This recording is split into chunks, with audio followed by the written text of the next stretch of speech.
الله ولكم عذاب عظيم ولا تشتروا بعهد الله ثمنا قليلا إنما عند الله هو خير لكم إن كنتم تعلمون ما عندكم ينفد وما عند الله باق ولنجزين الذين صبروا أجرهم بأحسن ما كانوا يعملون من عمل صالحا من ذكر أو أنثى وهو مؤمن فلنحيينه حياة طيبة ولنجزينهم أجرهم بأحسن ما كانوا يعملون فإذا قرأت القرآن فاستعذ بالله من الشيطان الرجيم إنه ليس له سلطان على الذين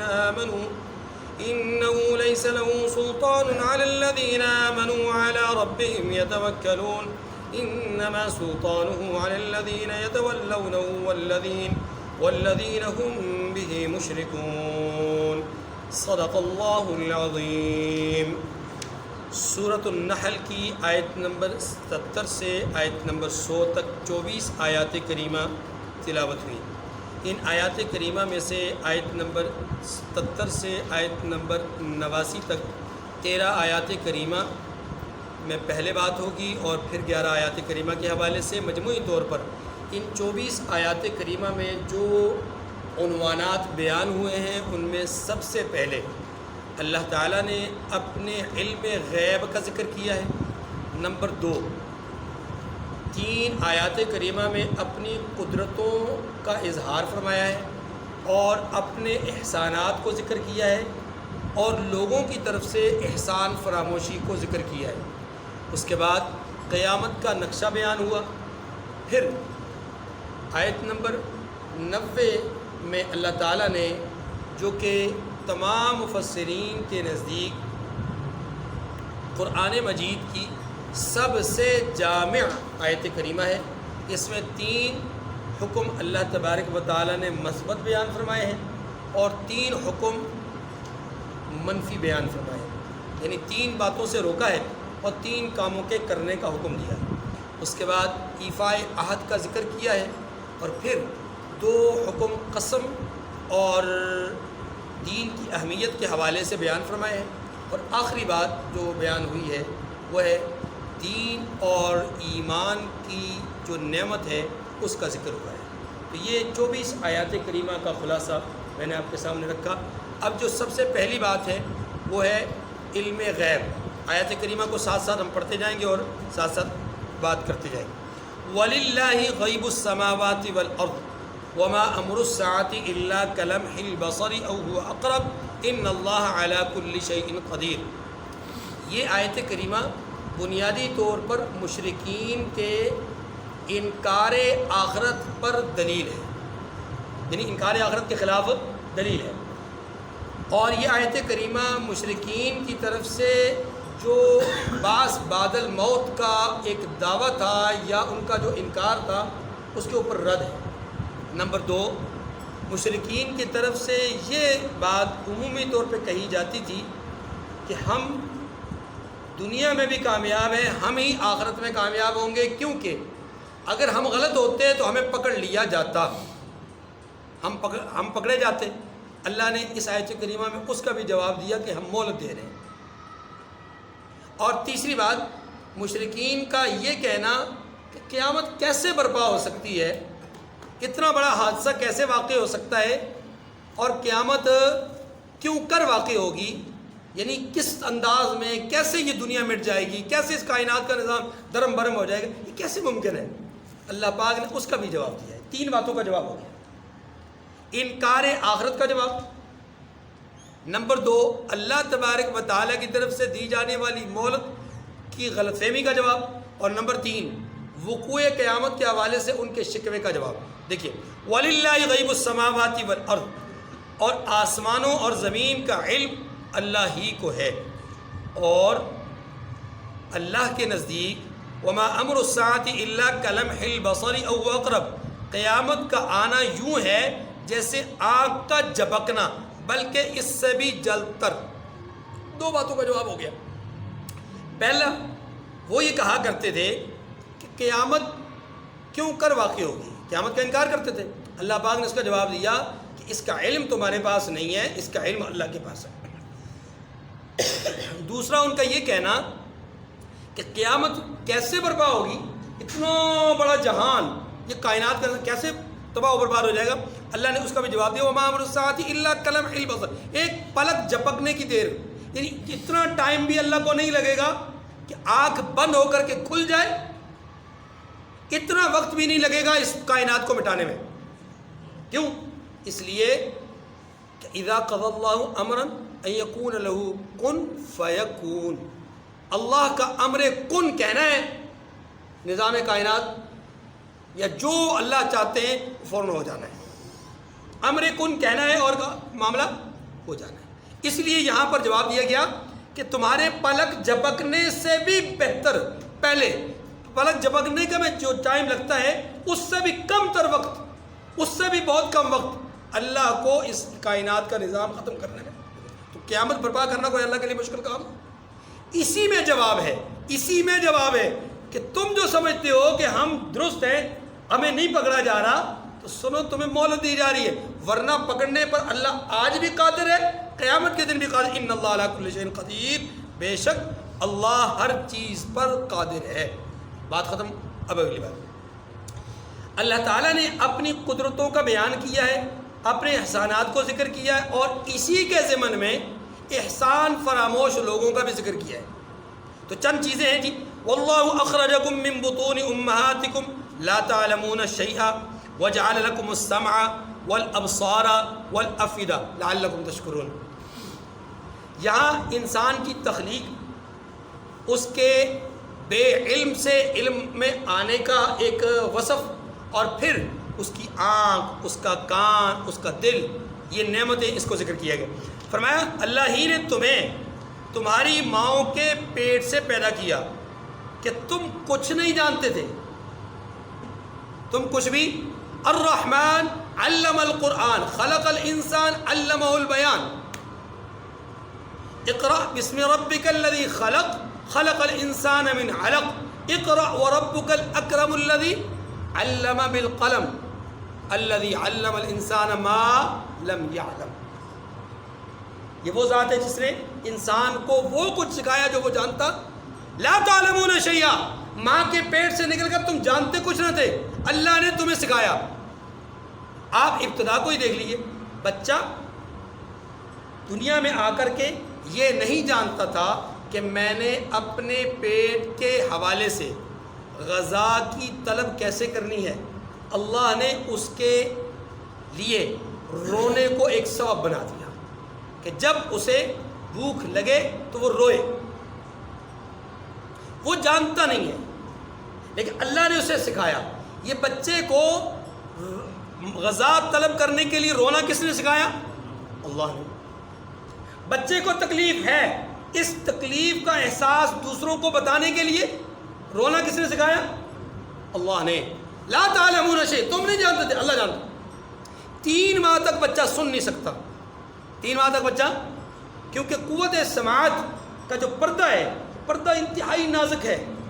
گھروں میں آپ کو پتہ ہے اونچ نیچ، ہلکی اونچی آوازیں ہوتی ہیں، اللہ نے نظام کیسا رکھا ہے؟ 3 مہینے تک سنے گا کچھ نہیں۔ اب وہ سن نہیں پا رہا تو بولے گا کیسے؟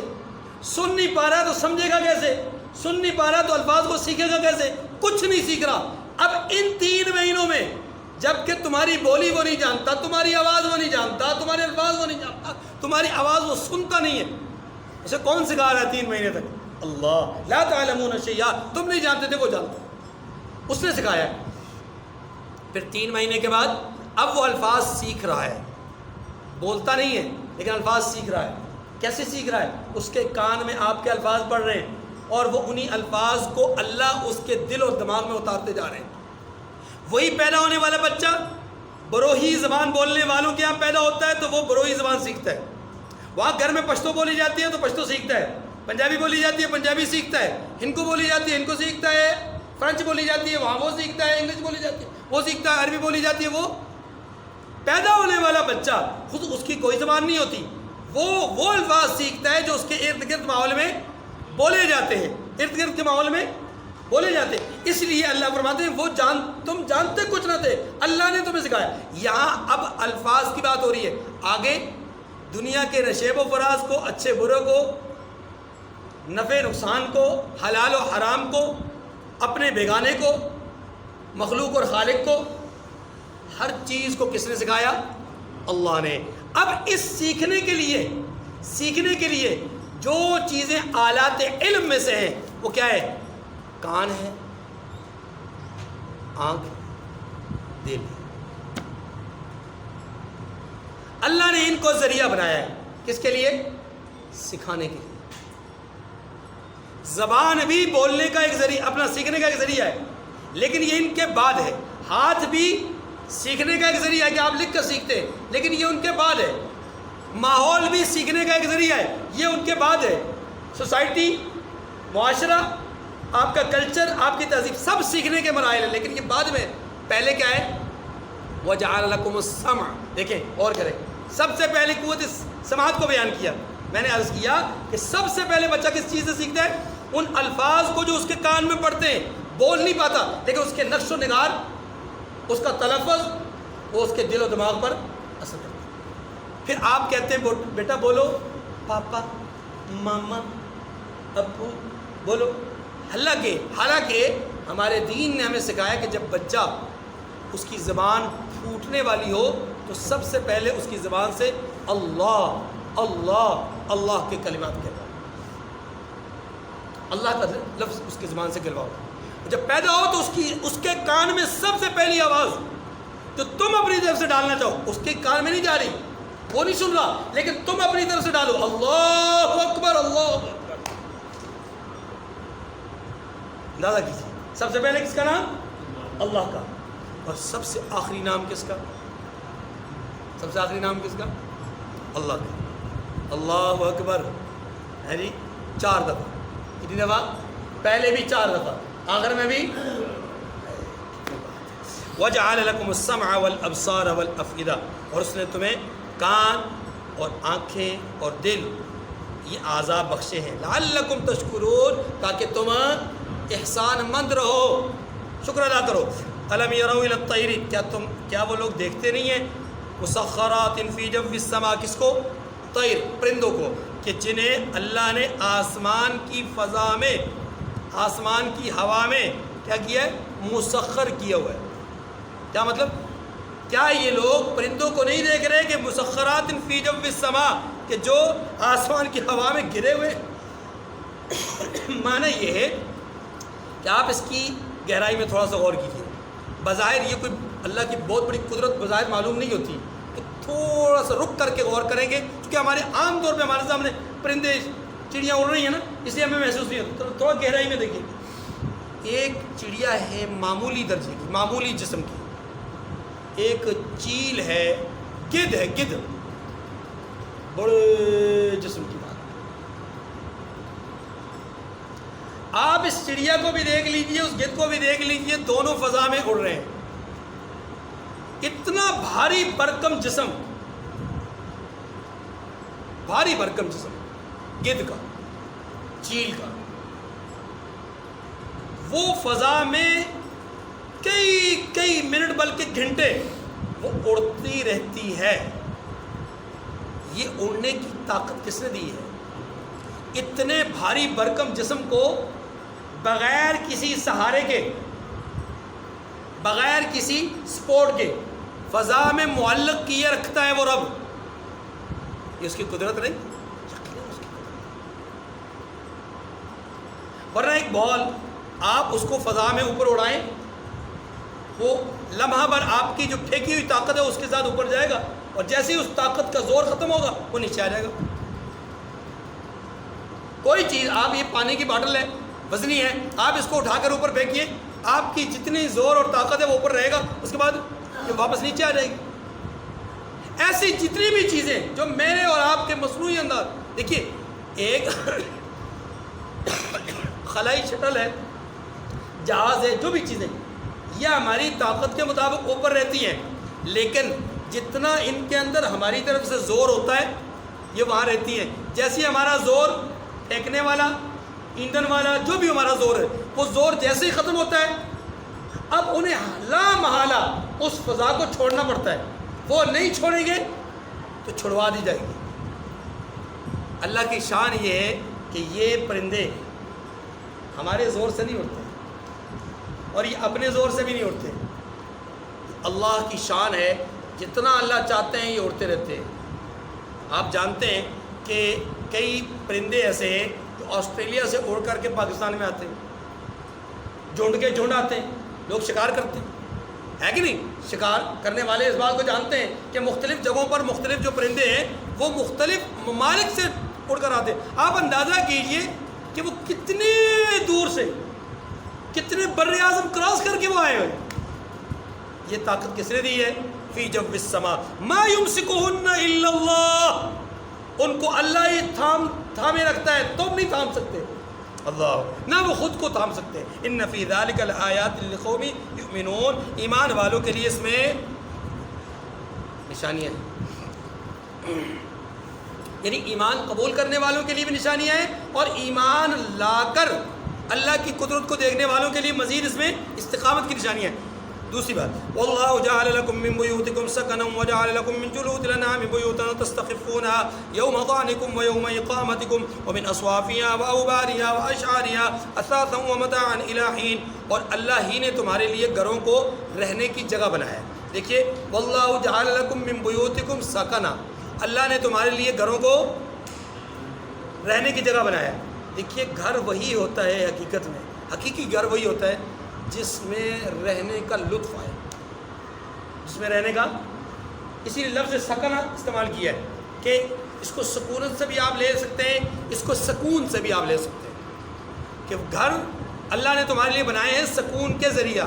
گھر تمہارے لیے بنایا اللہ نے سکون کا ذریعہ. اب آپ جانتے ہیں کہ آدمی سفر میں ہو، سفر کر کے آ رہا ہو، راستے میں جتنا مرضی 5 اسٹار ہوٹل اس کو مل جائے، راستے میں جتنا مرضی اچھے سے اچھا اس کو رہنے کے لیے موقع مل جائے، لیکن اس کو سکون وہاں نہیں ملتا. سکون کہاں ملتا؟ اگر اپنی جھونپڑی میں. اپنی، میں نے لفظ جھونپڑی اس لیے استعمال کیا ہے، اگر گھر میں امن ہے نا، گھر میں سکون ہے، گھر میں خانہ جنگی نہیں ہے، گھر میں افتراق و انتشار نہیں ہے، پرکیف فضا ہے، تو گھر جیسا لطف کہیں بھی نہیں آ سکتا. یہ عام جگہوں کی بات کر رہا ہوں. جو بیت اللہ اور مسجد نبوی کے معاملات ہیں وہ الگ ہے، وہ روحانی معاملات ہیں. یہ دنیاوی اعتبار سے سکون انسان کو کہاں ملتا ہے؟ وَجَعَلَ لَكُم مِّن جُلُودِ الْأَنْعَامِ بُيُوتًا. اللہ اکبر. اور اسی نے چوپایوں کی کھالوں سے تمہارے لیے گھر بنائے ہیں. چوپایوں کی کھالوں سے تمہارے لیے، جانوروں کی کھالوں سے تمہارے لیے گھر بنائے ہیں. اب اس کا مطلب کیا ہے؟ ترجمہ تو میں نے آپ کو بتا دیا.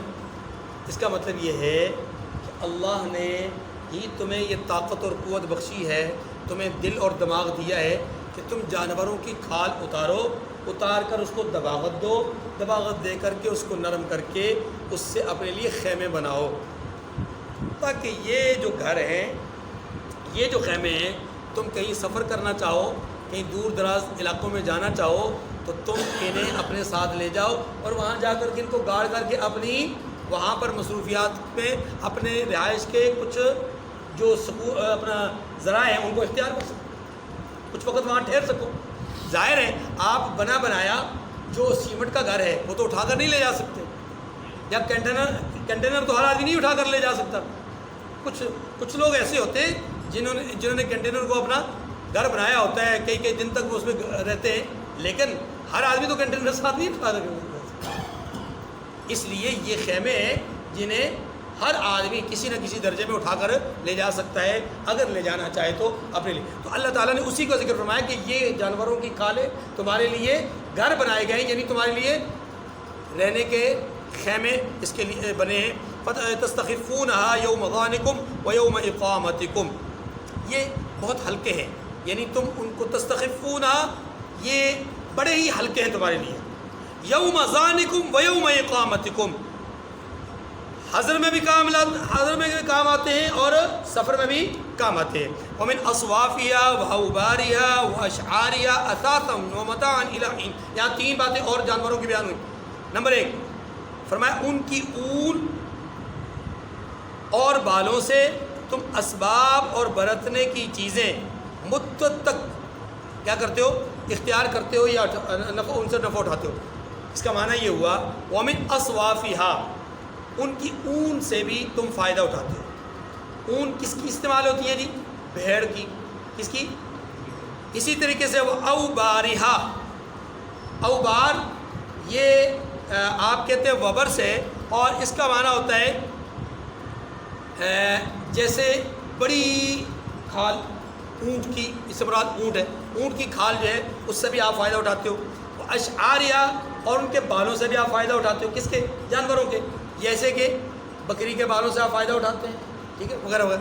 ان چیزوں سے آپ اپنے لیے نفع کی چیزیں تیار کرتے ہیں۔ وہ نفع کی چیزیں کیا ہیں؟ بطور پوشاک، بطور لباس اور بطور مسلح، اس طرح کی چیزیں آپ بناتے ہیں، اور رہن سہن میں تزئین و آرائش کے لیے بھی آپ اس طرح کی چیزیں بناتے ہیں۔ اساساً و متاعاً الی حین، یہ تمہارے لیے سامان بھی ہے اور ایک مدت تک فائدہ اٹھانے کی چیز بھی ہے، ان سے تم فائدہ اٹھاتے ہو۔ واللہ جعل، یہ دیکھیں اللہ کی نعمتیں بیان ہو رہی، اللہ کی قدرتیں بیان ہو رہی۔ واللہ جعل لکم مما خلق ظلالا وجعل لکم من الجبال اکنانا وجعل لکم سرابیل تقیکم الحر وسرابیل تقیکم بأسکم، چار باتیں بیان ہوئی ہیں۔ دیکھیے واللہ جعل لکم مما خلق ظلالا، اور اللہ ہی نے تمہارے لیے اپنی پیدا کی ہوئی چیزوں کے سائے بنائے ہیں، یعنی چیزوں کے سائے اللہ نے تمہارے لیے۔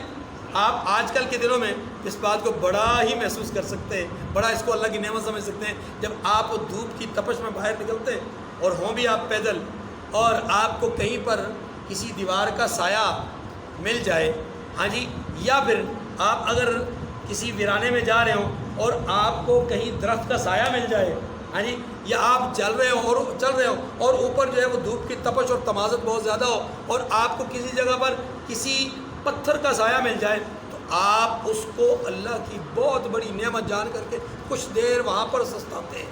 یہ ہر چیز میں اللہ نے ہمارے لیے کیا بنایا ہے؟ سایہ بنایا ہے۔ وَجَعَلَ لَكُم مِّنَ الْجِبَالِ أَكْنَانًا، دوسری بات یہ فرمائی کہ پہاڑوں میں اللہ نے تمہارے چھپنے کی جگہ بنائی۔ اکنان اس کا معنی ہوتا ہے چھپنے کی جگہ، یعنی اللہ نے پہاڑوں میں تمہارے لیے چھپنے کی جگہ بنائی، جیسے غار ہیں، یعنی پہاڑوں میں چھپنے سے مراد یہ کہ آپ وہاں پر قیام کر سکتے ہیں، آپ وہاں پر ٹھہر سکتے ہیں، پڑاؤ ڈال سکتے ہیں، آپ بارش سے اور موذی جانوروں سے اور ان طرح کی چیزوں سے آپ بچ سکتے ہیں، دشمن سے بھی پناہ لے سکتے ہیں۔ تو یہ ساری چیز آپ جانتے ہیں کہ جب پاکستان کے اس خطے میں انگریز آیا تھا تو اس انگریز نے مسلمانوں کو بہت زیادہ نقصان پہنچایا، لیکن یہ جو آپ کا کیپیکے والا ایریا ہے، اس ایریے میں انگریز کامیاب نہیں ہو سکا۔ بہت تگ و دو کی اس نے، بہت کوشش کی، لیکن کامیاب کیوں؟ وجہ یہ تھی کہ یہاں کے جتنے باسی لوگ تھے انہوں نے انگریز کا مقابلہ کیا پہاڑوں، دروں اور غاروں میں چھپ چھپ کر۔ یہ بڑی نعمت ہے اللہ کی۔ تیسری بات وَجَعَلَ لَكُمْ سَرَابِيل، اور تمہیں گرمی سے بچانے کے لیے سرابیل دیے۔ سرابیل اصل میں بنیادی طور پر پوشاک اس کا معنی ہے، یعنی لباس، سرابیل، لیکن اس کو سراویل سے مخفف کر کے اگر سمجھا جائے یا سراویل کا ہی متبادل سمجھا جائے تو پھر اس کا معنی ہوگا اللہ نے تمہارے لیے بدن ڈھانپنے کے لیے شلواریں دی۔ یہ لباس کے طور پر بطور لباس اللہ نے تمہیں سلواریں دی ہیں کہ تقیکم الحر، اس کے ذریعے سے تم گرمی سے بچتے ہو، گرمی سے۔ وہ سرابیل تقیکم بأسکم، اور وہ سرابیل بھی دیے جن سے تم مصیبتوں سے بچتے ہو۔ کیا معنی؟ میں نے عرض کیا کہ سرابیل کا ایک معنی لباس اور پوشاک ہے، اور ایک یعنی عام لباس، اور ایک معنی سرابیل کا وہ خاص پوشاک ہے جو جنگ وغیرہ میں کام آتی ہے، جس کو آپ زرہ کہتے ہیں، جس کو آپ ڈھال کے طور پر استعمال کرتے ہیں، ہاں جی، خود کے طور پر استعمال کرتے ہیں، یہ ساری چیزیں۔ فرمایا وہ تقیکم الحر، ایک وہ لباس ہے جس سے تم گرمی سے بچتے ہو، ایک وہ لباس ہے جس کو تم مصیبتوں اور پریشانیوں سے، جنگ کے اندر تکالیف اور آزمائشوں سے بچتے ہو۔ کذالک یتم نعمتہ علیکم لعلکم تسلمون، اسی طرح اللہ اپنا احسان تم پر پورا کرتا ہے تاکہ تم فرمانبردار بنو۔ دیکھیے غور کیجئے، یہ جو آیت کریمہ ہے، یہ آیت کریمہ اگر ہم اس کو تھوڑا سا گہرائی سے دیکھیں تو اتا امر اللہ فلا تستعجلوا، یہ سورہ مبارکہ سورۃ النحل کہاں سے شروع ہوتی ہے؟ اور وہاں سے ہی اللہ نے اپنی نعمتوں کا بیان شروع کر دیا. وَالْأَنْعَامَ خَلَقَهَا لَكُمْ دِفْءٌ وَمَنَافِعُ لِلنَّاسِ. اور پھر مسلسل اپنی نعمتیں بیان کرتے رہے. کبھی آسمانی نعمتیں، کبھی زمینی نعمتیں، کبھی فضائی، کبھی خلائی، کبھی غذا، کبھی اجناس، اور کبھی شجرات، اور کبھی جو ہے وہ انسان کے اپنے وجود کو بیان کیا، اور وجود کے سے متعلق اور روحانیت سے متعلق جو نعمتیں ہیں ان کو بیان کیا. کبھی پوشاک کو بیان کیا، کبھی اس کو سمجھانے کے لیے جو ہے وہ اس کی غذاؤں کو بیان کیا، کبھی اس کی دواؤں کو بیان کیا، مختلف چیزوں کو بیان کیا. اب بیان کرتے کرتے کرتے آخری جملہ کیا کہا؟ كَذَلِكَ يُتِمُّ نِعْمَتَهُ عَلَيْكُمْ. جو احسانات بیان فرمائے نا، ان احسانات کے آخر میں یہ جملہ ہے، اسی طرح اللہ اپنی نعمتیں تم پر پورا کرتا ہے. یہ مطلب نہیں ہے کہ نعمتیں ساری پوری ہو گئی ہیں، جتنی اللہ کی نعمتیں ساری بیان ہو گئی، نہیں. وہ تو پہلے کہہ دیا وَإِن تَعُدُّوا نِعْمَتَ اللَّهِ لَا تُحْصُوهَا. تم اللہ کی نعمتوں کو گننا چاہو تو گن. یہاں آخر میں کیوں کہا؟ اس لیے کہا کہ اس سورہ مبارکہ میں جتنی نعمتیں اللہ نے بیان کرنی تھی اللہ نے اس جملے کے ساتھ بیان کر دی. ٹھیک ہے جی. فَإِن تَوَلَّوْا فَإِنَّمَا عَلَيْكَ الْبَلَاغُ الْمُبِينُ. فرمایا کہ اگر یہ لوگ اعراض کریں تو اے محبوب آپ کا کام فقط کھول کر سنا دینا ہے. مطلب یہ ہوا کہ محبوب آپ کا کام ہے لوگوں کو بتانا، سمجھانا. اب اگر یہ اعراض کرتے ہیں تو نقصان ان کا اپنا ہوگا. یعرفون نعمت اللہ ثم ینکرونہا واکثرهم الکافرون. یہ اللہ کی نعمتوں سے واقف ہے.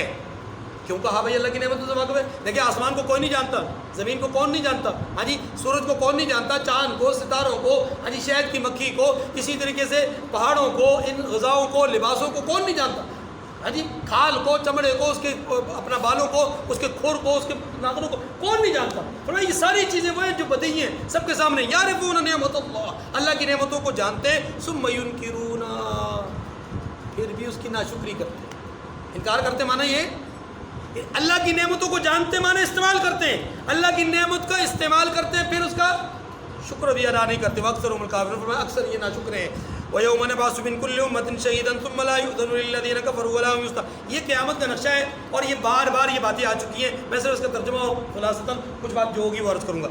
وَيَوْمَ نَبْعَثُ مِنْ كُلِّ أُمَّةٍ شَهِيدًا ثُمَّ لَا يُؤْذَنُ لِلَّذِينَ كَفَرُوا وَلَا هُمْ يُسْتَعْتَبُونَ. اور جس دن ہم ہر امت میں سے گواہ کھڑا کریں گے تو نہ تو کفار کو بولنے کی اجازت ملے گی اور نہ ان کے حضور قبول کیے جائیں گے.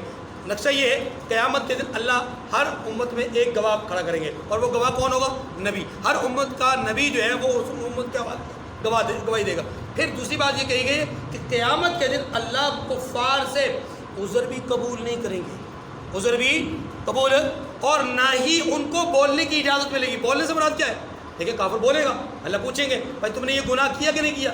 پہلے وہ انکار کرے گا، اللہ اس کے اعضاء کو بلوائیں گے، اس کا اعضاء تو وہ اس کا انکار اقرار میں بدل جائے گا. کیونکہ مطلب بولے گا تو صحیح. یہاں بولنے سے مراد یہ ہے کہ وہ جو منت، سماجت، لجاجت کرنے کے لیے بولنا ہوتا ہے نا، وہ جو کسی کو اپنی طرف مائل کرنے کے لیے بولنا ہوتا ہے، اللہ وہ توفیق ہی نہیں دے گا. بولیں گے، چیخیں گے، چلائیں گے، لیکن ان کا بولنا کارآمد نہیں ہوگا.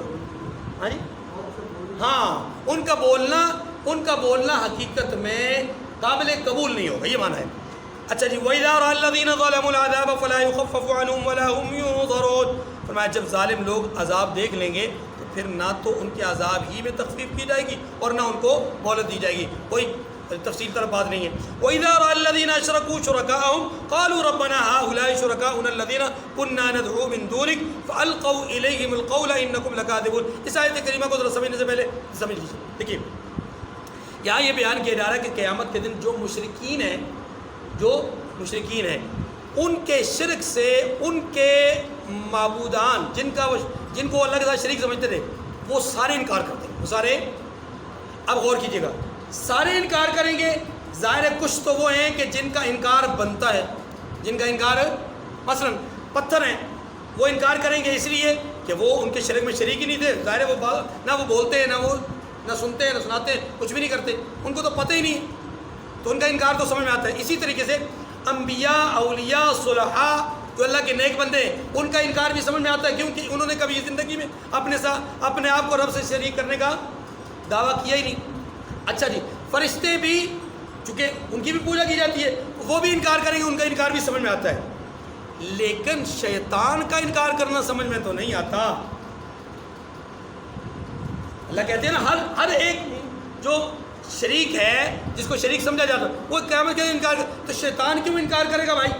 تو اس کا جواب دیا گیا، یا اس کا بھی اس کو وضاحت یہ ہے کہ شیطان انکار کرے گا نفرت کی وجہ سے۔ کس کی وجہ سے؟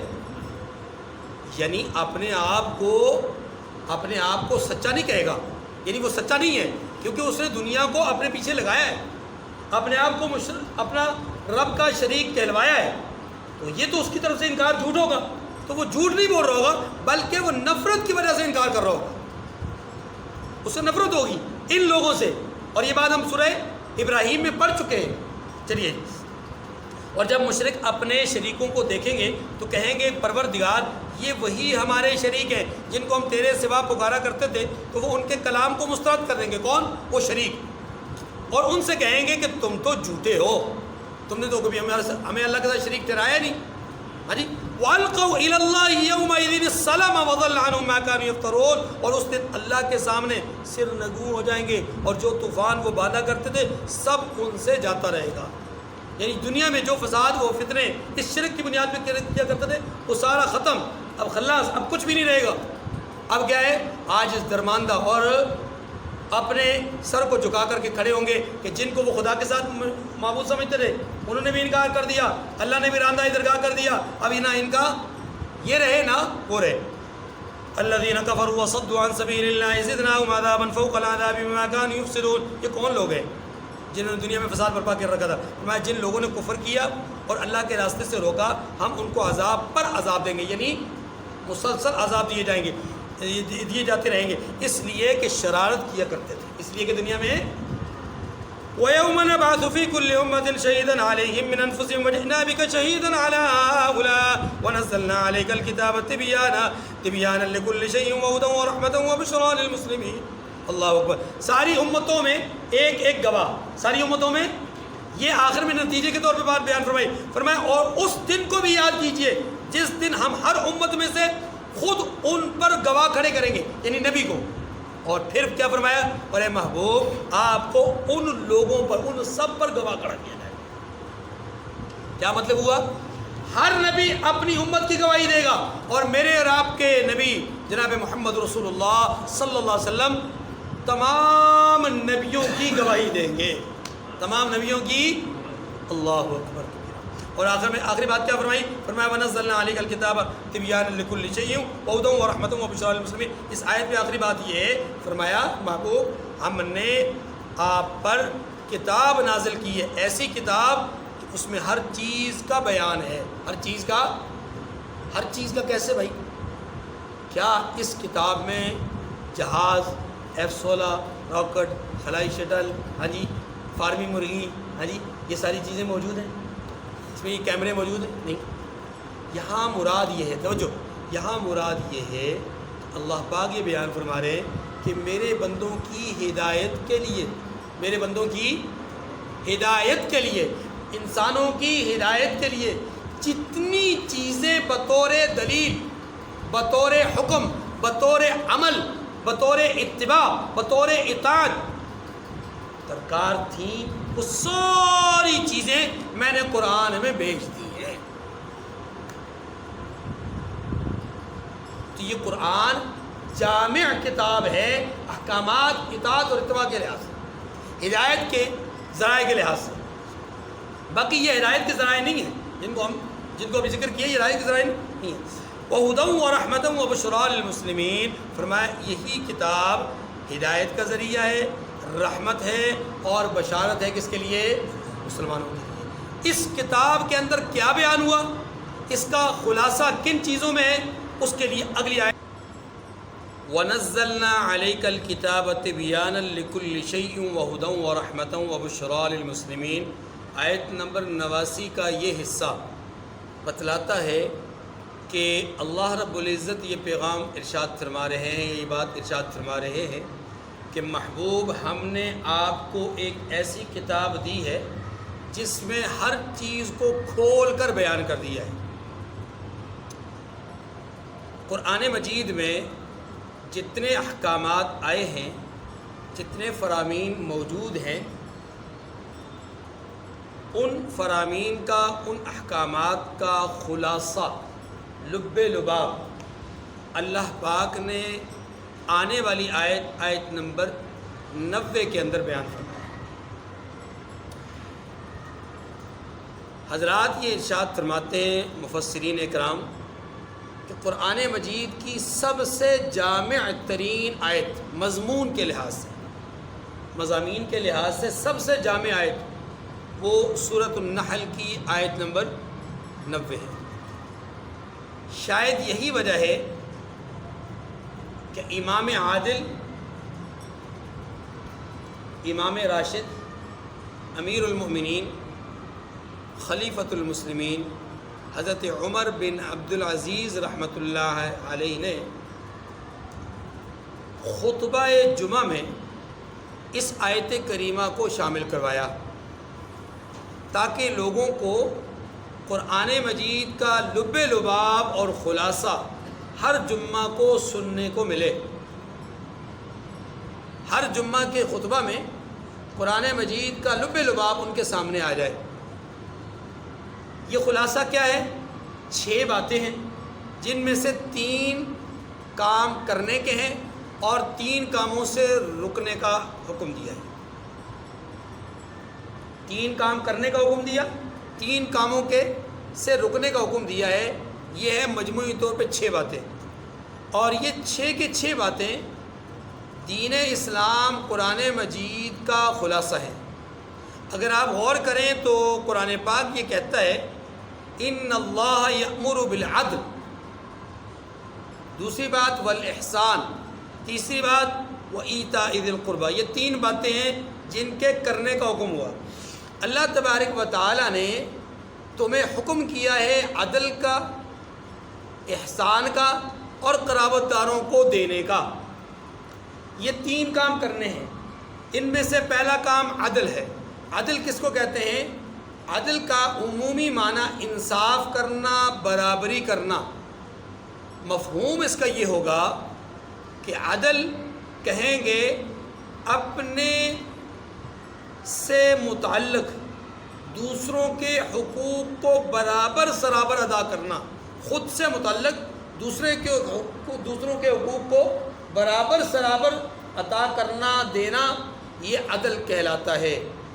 مجھ پر میرے والدین کے جو حقوق ہیں میں انہیں برابر سرابر ادا کرنے کی کوشش کروں، مجھ پر میری اولاد کے جو حقوق ہیں ان کو برابر سرابر ادا کرنے کی کوشش کروں، مجھ پر میرے بہن بھائیوں کے جو حقوق ہیں ان کو برابر سرابر ادا کرنے کی کوشش کروں، سسرال کے جو حقوق ہیں ان کو برابر سرابر، بیوی کے جو حقوق ہیں ان کو برابر سرابر ادا کرنے کی، اسی طریقے سے پڑوسیوں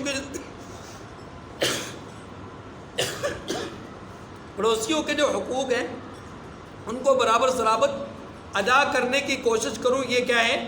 عدل۔ یہ کیا ہے؟ یاد رکھیے عدل برابر سرابر حق ادا کرنے کا نام ہے۔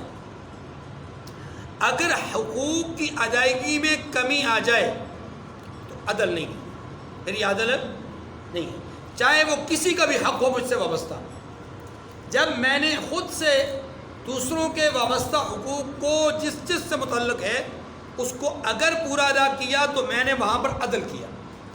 اب یہ جو حق ہے یہ حق معاملات میں بھی ہوتا ہے، یہ حق رشتہ داری پورا کرنے میں بھی ہوتا ہے، یہ حق وصل میں بھی ہوتا ہے، یہ حق اسی طریقے سے معاہدات کے اندر بھی ہوتا ہے، گواہی کے ادا کرنے میں بھی ہوتا ہے، انصاف کا معاملہ کرنے یعنی فیصلہ کرنے میں بھی ہوتا ہے۔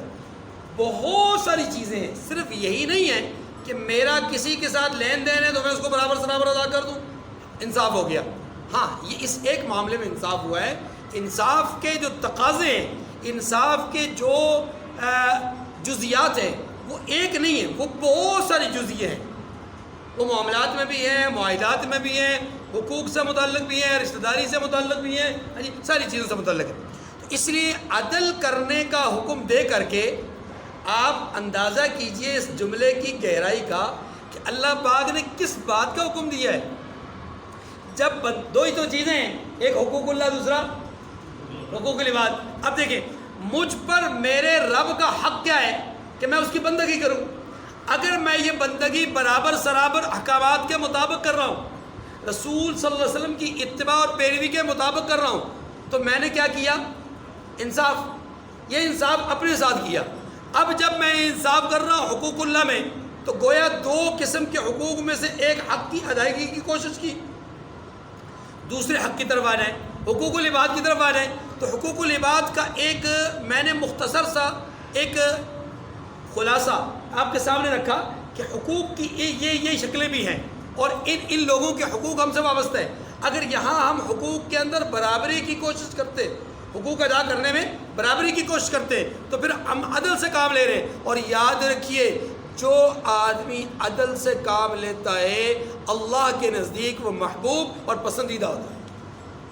اسی لیے قرآن پاک نے عدل کا حکم دیا, اعدلوا هو اقرب للتقوی, انصاف کرو, برابری کا معاملہ کرو. یہ جو تمہارا برابری کا معاملہ کرنا ہے نا, یہ تقوی کے بہت قریب لے جائے گا. اور اصل انسان کی زندگی ہے کیا؟ یا ایھا الناس انا خلقناکم من ذکر و انثی وجعلناکم شعوبا وقبائل لتعارفوا. آگے کیا فرمایا؟ ان اکرمکم عند اللہ اتقاکم. اللہ کے ہاں انسانوں کے وجود کو, اس کے اعضاء کو, اس کی شکل و صورت کو, اس کی دولت کو, ان چیزوں کو نہیں دیکھنا. یہ تو اللہ کی عطا کرتا ہے. دیکھنا کیا ہے؟ بندہ کیا کرتا ہے کہ جن سے میں نے روکا ان سے یہ رکا یا نہیں رکا, جن کے کرنے کا حکم دیا وہ ان کاموں کو کیا یا نہیں کیا. اگر یہ کرتا رہا مباحات سے, مشتبہات سے, اور اسی طریقے سے منہیات سے بچتا رہا, فرائض کو, واجبات کو, سنن کو, نوافل کو, حتیٰ کہ مستحبات تک کو اپنی عملی زندگی میں لاتا رہا, تو پھر یہ متقی ہے. پھر یہ کیا ہے؟ متقی. اور یہی اللہ کا جو ہے وہ مقصود ہے, اللہ کا اپنے بندوں سے وہ مطلوب ہے کہ بندے اسی چیز اسی چیز پر جو ہے وہ پابند ہیں کہ وہ اللہ کے نزدیک ہونے کے لیے تقوی اختیار کریں, قربت اختیار کرنے کے لیے تقوی اختیار کریں. تو فرمایا کہ اعدلوا هو اقرب للتقوی, یہ تقوی کا حکم دیا گیا. تو عرض یہ ہے کہ جو عدل ہے یہ تقوی کے قریب لے جاتا ہے. اور پھر یہ بھی فرمایا کہ عدل کرو اگرچہ تمہارے بہت زیادہ قریبی رشتہ دار کیوں نہ ہو. ہر معاملے میں یہاں ایک خاص پیرائیے میں بات سمجھائی گئی ہے کہ اگر انصاف کرنا پڑ جائے, گواہی دینی پڑ جائے, تو اپنے قریب ترین لوگوں کے بھی حق میں نا انصافی نہیں کرنا. کیا مطلب یہ کہ آپ ان کے حق میں ان کی فیور کر کے کہیں ایسا نہ ہو کہ کسی پر ظلم کر لو, کسی کا حق سلب کر لو, کسی کے حق پر ڈاکہ ڈال دو, کسی کے حق تلفی کا ذریعہ اور سبب بن جاؤ. یہ کبھی نہیں کرنا. تو دیکھیے لفظ عدل اس نے اتنا بڑا ہمارے سامنے دین کا ایک ماحول کھڑا کر دیا ہے کہ اگر اس پر کوئی آدمی عمل کرتا ہے تو وہ دین کے ایک بہت بڑے حصے پر عمل کر رہا ہے. دوسری بات, عدل سے اگلا درجہ کیا ہے؟ یہ تو ہے عدل, برابری سرابری کا تو حکم ہے نا. اب اگلا حکم کیا ہے؟ اگلا حکم یہ احسان. یہ عدل سے بڑا درجہ ہے. نیکی کرنا, برابر سرابر حق ادا کرنا, یہ تو رب کا حکم ہے. لیکن اس برابر سرابر سے زیادہ دینا, یہ کمال ہے. یہ کیا ہے؟ اللہ نے پہلے برابری کا حکم دیا, ان اللہ یأمر بالعدل, پھر فرمایا والاحسان. اس عدل سے بھی بڑھ کر کام کرنا, عدل سے بھی بڑھ کر کے کام کرنا. اچھا, اس احسان کا کے دو معنی ہیں. احسان کا ایک معنی یہ ہے کہ ہر کام کو پورے خلوص کے ساتھ کرنا, ہر کام کو پورے خلوص کے ساتھ کرنا. نماز پڑھی ہے, پورے خلوص کے ساتھ پڑھو, تو یہ نماز میں عدل بھی ہے اور احسان بھی ہے. روزہ رکھا ہے, پورے خلوص کے ساتھ رکھو, تو اگر یہ پورا ادا کیا, خلوص کے ساتھ ادا کیا, تو عدل بھی ہوا کہ اللہ کے حکم کو پورا ادا کیا, اور ساتھ یہ کہ پورا خلوص تھا اس میں, تو احسان بھی ہو گیا. احسان بھی. اب توجہ, احسان کے ہیں دو معنی. ایک معنی ہے مکمل خلوص کے ساتھ ادا کرنا کام کو, عمل کو, فعل کو. اس کی طرف حدیث جبرائیل میں اشارہ ہے. حدیث جبرائیل کیا ہے؟ بخاری شریف کی پہلی روایت ہے. اور بھی احادیث کی کتابوں میں یہ بہت صراحت کے ساتھ یہ حدیث مبارکہ موجود ہے، اور اس کا نام ہی حدیث جبرائیل ہے۔ جناب جبرائیل علیہ السلام انسانی صورت میں رسول خدا صلی اللہ علیہ وسلم کے پاس حاضر ہوئے۔ پورا گندہ بال تھے، ایک کیفیت تھی، میں اس کی طرف ابھی نہیں جانا چاہتا، میں ایک جملے کی طرف جانا، کچھ سوالات کیے۔ ان میں سے ایک سوال یہ تھا کہ مل احسان، احسان کیا ہے؟ سوال کرنے والے جبرائیل امین، جواب دینے والے رسول اللہ صلی اللہ علیہ وسلم۔ سمجھانا مقصود جبرائیل امین کو نہیں تھا، علم کا اظہار کرنا رسول کی طرف سے نہیں تھا، بلکہ یہاں سمجھانا مقصود تھا امت کو، بتانا مقصود تھا کس کو؟ رسول اللہ کو پتہ تھا کہ آنے والے کون ہیں، کیونکہ آپ نے بعد میں وضاحت فرمائی، اے عمر آپ جانتے ہو یہ کون تھے؟ یہ جبرائیل تھے، اتاکم جبرائیل، جبرائیل آئے تھے تمہارے پاس، اور یہ آئے اس لیے تھے تاکہ وہ پوچھ کر کے تمہیں مسائل سے آگاہ کروائیں۔ ان میں سے ایک سوال یہ تھا مل احسان، احسان کیا ہے؟ تو رسول خدا صلی اللہ علیہ وسلم نے مکمل خلوص کے ساتھ کیے جانے والے عمل کی طرف اشارہ کیا کہ ان تعبد اللہ کأنک تراہ فإن لم تکن تراہ فإنہ یراک، کہ تو اللہ کی عبادت اس طرح کر گویا تو اللہ کو دیکھ رہا ہے۔ یہ خلوص کی انتہا ہے، خلوص کا کمال درجہ ہے کہ بندہ یہ سمجھے کہ میں اپنے رب کو دیکھ رہا ہوں، میرا رب میرے سامنے۔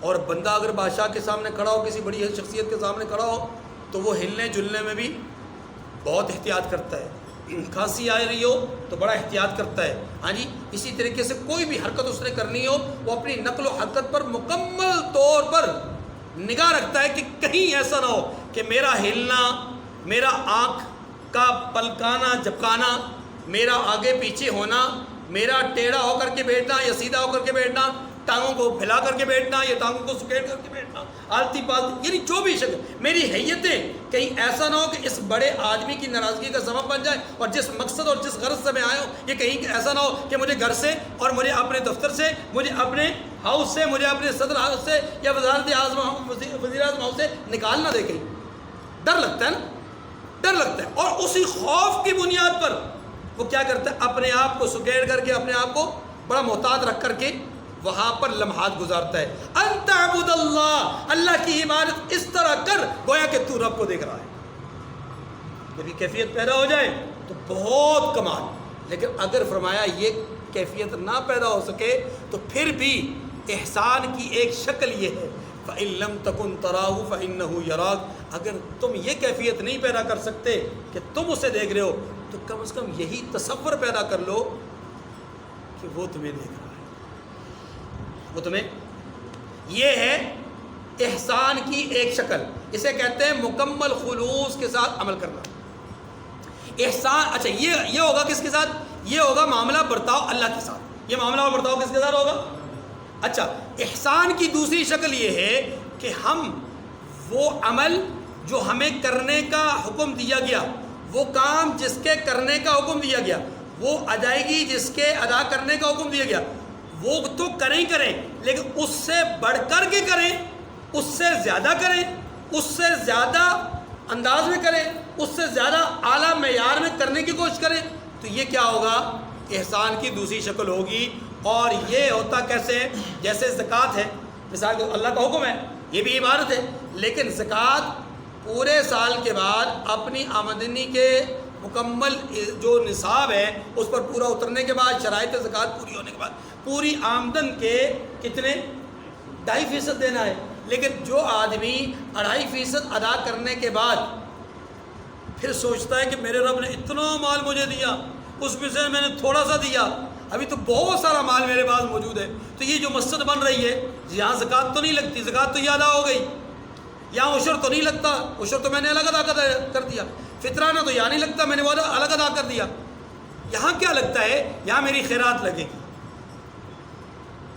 یہاں ایک دینی کام ہو رہا ہے، یہاں میری خیرات لگے گی، یہاں ایک اچھا کام ہو رہا ہے، رفائی کام ہو رہا ہے، یہاں میری خیرات لگے، تو وہ اپنی طرف سے کچھ ایکسٹرا مال اللہ کی راہ میں اللہ کو خوش کرنے کے لیے دیتا ہے کہ یا اللہ یہ مال بھی دے رہا ہوں، اس پہ تو خوش ہو جانا۔ وہ تو مجھ پر لازم تھا نا، وہ تو عدل تھا، وہ تو میرے مال میں مجھ پر عدل ہے، اور مال میں جو عدل ادا کر دیا اس سے ایکسٹرا جو دے دیا اس کا نام کیا ہے؟ احسان۔ تو احسان کی یہ دونوں شکلیں سمجھ میں آ گئی نہیں؟ اللہ اکبر. تیسری بات فرمائی وَإِيتَاءِ ذِي الْقُرْبَىٰ، اللہ نے تمہیں حکم کیا ہے قرابت داروں کو دینے کا. الفاظ پہ غور کیجئے، وَإِيتَاءِ دینے کا، ذِي الْقُرْبَىٰ قرابت داروں کو. قرابت دار کون ہیں؟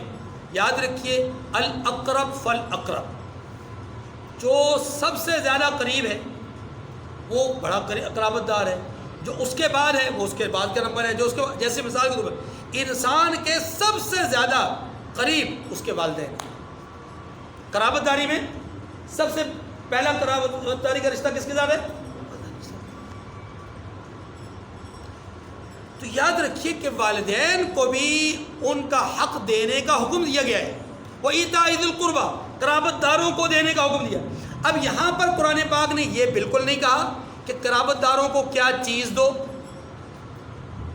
کس وقت دو، کتنی مقدار میں دو. نہ چیز بتلائی، نہ وقت بتلایا، نہ مقدار بتلائی. یہ قرآن پاک کا بلیغ انداز ہے. اس سے نقطہ اور اس سے ہمیں سمجھ میں کیا آیا؟ سمجھ یہ بات آئی کہ قرابت داروں کو ان کی ضرورت کے وقت جس چیز کی ضرورت ہو وہ ضرورت ان کی پوری کرو. یہی ایتاء ذی القربیٰ ہے. ان کو آپ کے وقت کی ضرورت ہے، وقت دو. ان کو آپ کے مال کی ضرورت ہے، مال دو. ان کو آپ کی عہدے اور حیثیت کے اعتبار سے کسی سفارش کی ضرورت ہے، وہ کرو، لیکن جائز، ناجائز نہیں، جائز. یعنی جو ان کی جائز ضرورت ہے اس ضرورت میں ان کی پوری طرح سے معاونت کرنا، یہ ایتاء ذی القربیٰ ہے. قرآن پاک نے اس کی مقدار نہیں لکھی، نہیں بتائی. قرآن پاک نے اس کا وقت نہیں بتایا کہ فلاں وقت میں قرابت داری کا خیال کرنا ہے، یا قرابت داری میں یہ نہیں بتلایا کہ آپ نے اتنی مقدار میں دینا ہے، بلکہ یہ بتایا کہ قرابت داروں کو دو. اس کا مفہوم اور معنی یہ نکلا کہ قرابت داروں کو ان کی ضرورت کے وقت جتنا جو آدمی جو شخص زیادہ قریبی ہے اس کا اتنا ہی بڑا حق ہے، اتنا ہی. والدین اگر صاحب حیثیت ہیں، مالدار ہیں، تو آپ کے مال کی ان کو ضرورت نہیں ہے، لیکن آپ کی طرف سے خندہ پیشانی کی ضرورت ہے، آپ کی طرف سے ان کو جسمانی راحت کی ضرورت ہے، روحانی اور ذہنی راحت کی ضرورت ہے. آپ کی طرف سے ان کے ساتھ بیٹھ کر کے دو اچھے بول، میٹھے بول بولنے کی ان کو ضرورت ہے، اور ان کا دل، ان کا سینہ چوڑا ہو جاتا ہے کہ میری اولاد ہے، میرے ساتھ اٹھتی بیٹھتی ہے، میرے ساتھ معاملات اچھے کرتی ہے. ان کو آپ کے مال کی ضرورت نہیں ہے. ہاں اگر والدین کو آپ کے مال کی ضرورت ہے تو پھر آپ اپنے مال میں ان کو ترجیح دو.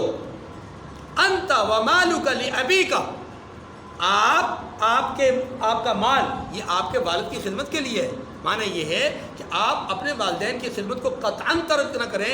ان کو وقت کی ضرورت ہے، ان کو مال کی ضرورت ہے، ان کو جو ہے وہ آپ کی ذہنی کیفیت کی ضرورت ہے، ان کو آپ کی مصاحبت کی ضرورت ہے. یہ جس چیز کی ضرورت ہے آپ اس کو پورا کریں.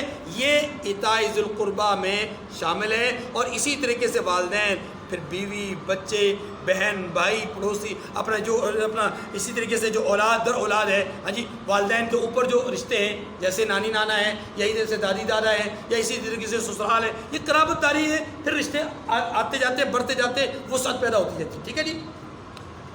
یہ 3 کام کرنے کا حکم دیا ہے. اب آپ اندازہ کیجئے کتنے جامع الفاظ ہیں. لفظ 3 ہیں لیکن ان کے اندر پوری شریعت کو ایک قسم کا احاطہ کر دیا گیا. 3 کاموں سے روکنے کا حکم دیا ہے. 3 کاموں سے روکنے کا، وہ 3 کام کون سے ہیں؟ فرمایا ایک تو یہ کہ بے حیائی کا کام نہیں کرنا. بے حیائی کس کو کہتے ہیں ذرا سمجھیے گا. ایک آدمی نعوذ باللہ زناکار ہے، زنا کرتا ہے، لیکن چھپ کر زنا کرتا ہے، زنا کو گناہ سمجھتا ہے، زنا کو غلط سمجھتا ہے، زنا کو برا عمل سمجھتا ہے، اللہ کی نافرمانی کا ذریعہ سمجھتا ہے، ڈرتا ہے سارے وقت، پہلے بھی ڈرتا ہے بعد میں بھی ڈرتا ہے، لیکن اپنی خواہشات کے غلبے کے نتیجے میں وہ اس عمل بد کا ارتکاب کر لیتا ہے، شیطان کے جال میں پھنس کر کے یہ عمل کر لیتا ہے. یہ آدمی اور اس کے مقابلے میں ایک دوسرا آدمی ہے، وہ بھی زنا کر رہا ہے، لیکن اس کے زنا میں اور اس کے زنا میں فرق کیا ہے؟ وہ زنا کر رہا ہے علی الاعلان، وہ زنا کو برا نہیں سمجھتا، وہ گناہ نہیں سمجھتا، وہ نافرمانی نہیں سمجھتا، وہ اس کو دنیا کی عیاشی کا ایک سامان سمجھتا ہے، وہ اس کو اپنا ایک حق سمجھتا ہے. وہ اس کے لیے تگ و دو کرتا ہے، وہ اس کے لیے اعلانات کرتا ہے، عام پبلک میں اس کی تشہیر کرتا ہے، ٹھیک ہے۔ اب دونوں میں فرق کیا ہے؟ دونوں میں فرق یہ ہے کہ پہلا جو ہے وہ گناہ گار ہے، دوسرا بے حیا ہے۔ دوسرا کیا ہے؟ اذا لم تستحی فاصنع بما شئت، جب تم میں حیا نہ رہے پھر جو چاہے مرضی کر لو۔ اس کا زندہ ثبوت 8 مارچ کو ہمارے ملک میں اور دیگر ممالک میں ہونے والے جو مارچ ہیں، حقوق کے نسواں کے نام سے جو عورتوں کے جلوس نکلتے ہیں، جو مارچ کرتی ہیں، وہ جو واک کرتی ہیں، جو وہ ایک ریلیاں نکالتی ہیں، یہ اس کی زندہ مثال ہے۔ حالانکہ اس معاشرے میں صرف وہی گناہ گار نہیں ہیں، بہت ساری خواتین گناہ گار ہیں، بہت سارے مرد گناہ گار ہیں، لیکن گناہ کو گناہ سمجھ کے کرنا یہ بے حیائی نہیں ہے۔ گناہ کو گناہ نہ سمجھنا، گناہ کو اپنا حق سمجھنا، یہ بے حیائی ہے۔ اور اللہ تبارک و تعالیٰ کے ہاں اس آدمی کی بخشش نہیں ہوتی جو مجاہر ہوتا ہے، یعنی آزادانہ طور پر گناہ کبیرہ کا ارتکاب کرتا ہے، آزادانہ طور پر لواطت، زنا، بدکاری اور ان اعمال بد کا ارتکاب کرتا ہے، جس کو ہم نے کہا بے حیائی، یعنی آزادانہ طور پر گناہ کرتا ہے، تو یہ آدمی کیا ہے؟ مجاہر ہے، اور مجاہر کو اللہ معاف، اس آدمی کی بخشش نہیں ہوتی، اس آدمی کی مغفرت یہاں تک ہے کہ لیلۃ البراءہ ہو یا لیلۃ القدر ہو، لوگوں کی مغفرت ہو جاتی ہے، اس کی مغفرت نہیں ہوتی اگر یہ توبہ نہیں کرتا۔ توبہ کتنا سنگین قسم کا جرم ہے، کتنا بڑا گناہ ہے، ٹھیک ہے نہیں؟ تو بے حیائی کہتے ہیں کھلے عام گناہ کرنا، کھلے عام، اس کو بے حیائی کہتے ہیں۔ دوسری بات، منکر کا معنی ہوتا ہے انکار کیا گیا، یعنی معنی یہ ہے کہ وہ عمل، وہ فعل، وہ قول جس پر نکیر کی گئی، جس پر انکار کیا گیا۔ عقل نے انکار کیا، عقل نے کہا یہ قابل قبول نہیں ہے، معاشرے نے کہا یہ قابل قبول ہے، اخلاقیات نے کہا یہ قابل قبول ہے، پھر دین نے کہا یہ قابل قبول ہے نہیں۔ تو جو چیز عقل کے بھی مطابق نہ ہو، عقل سے مراد عقل سلیم، جو چیز شریعت کے مطابق نہ ہو، جو چیز متمدن اور مہذب معاشرے کے مطابق نہ ہو، وہ چیز کیا ہوتی ہے؟ منکر کہلاتی ہے۔ وہ چیز کیا کہلاتی ہے؟ جیسے مثال کے طور پر جھوٹ بولنا ایک ایسا فعل ہے، اس کو عقل بھی تسلیم نہیں کرتی، اس کو معاشرہ بھی تسلیم نہیں کرتا، اس کو شریعت بھی تسلیم نہیں کرتی۔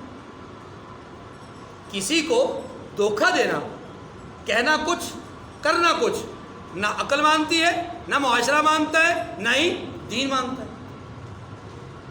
اب یہ چیزیں کیا ہیں؟ منکرات۔ شریعت یہ کہتی ہے کہ بے حیائی سے بچو، منکرات سے بچو۔